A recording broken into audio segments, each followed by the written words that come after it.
welcome you to another question to ponder this week. And this question comes from a desperate housewife. The question of a desperate housewife. And we read about it in the book of Job, chapter 2 and verse 9. Now, you have perhaps heard of this man Job, if you're somebody who has read the Bible. Even if you haven't, you have heard the phrase Job or Job's comforters or suffering like Job. This guy had some real problems. And in the first chapter of the book of Job, it's the oldest book in the Bible, the oldest book of the Bible. It predates the book of Genesis, although Genesis, God reveals to Abraham, who was the author, the creation story. But the oldest book in the Bible is the book of Job. And some terrible things came his way. In one day, he lost all of his children.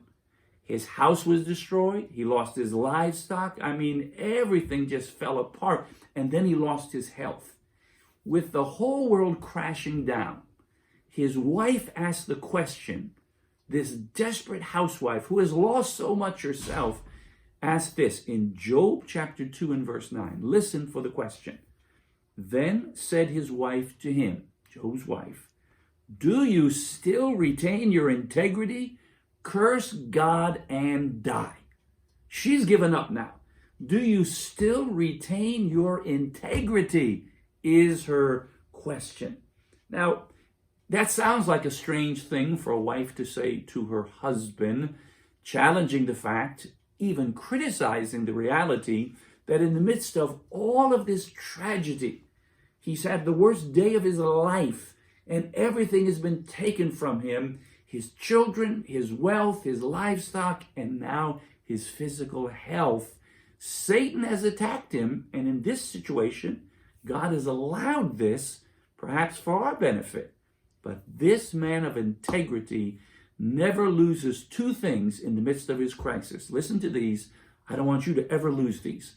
Should you have a terrible situation come your way, never lose your integrity or your faith in God.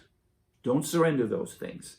His wife has already given up. She has given up. Everything has been taken, and now she sees her husband in this loathsome condition, boils all over his body. I mean, he's a terrible specimen to look at.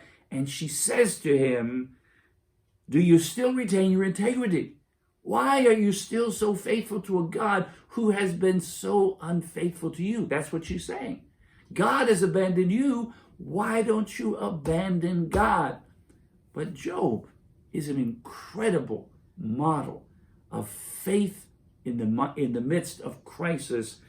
Scriptures tell us that Job said this, "Though he slay me, yet will I trust him. Even if God takes my life, I will die trusting in him." My question for you today, are you in the midst of crisis? Are you experiencing the worst situation of your whole life right now? Could be family crisis, could be a health issue. Maybe your finances have somehow dissipated. Maybe your future looks stark. Maybe your children have become prodigals and they've gone out into the world. They've broken your heart. I don't know what your situation is, but I challenge you, please don't listen to the desperate housewife. Don't curse God and die.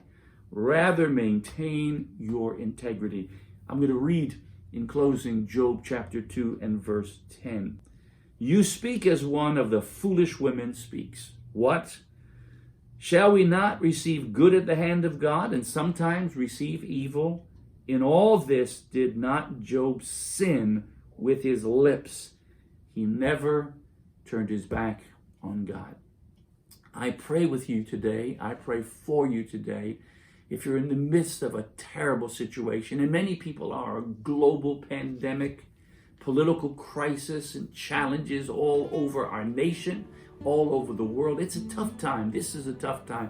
2020 is a tough year. But if you will not forfeit your integrity or your faith in God, I'm going to make you a promise. You're going to get through this. You will get through this. But hold on to the eternal hand of God, and Jesus Christ will see you through.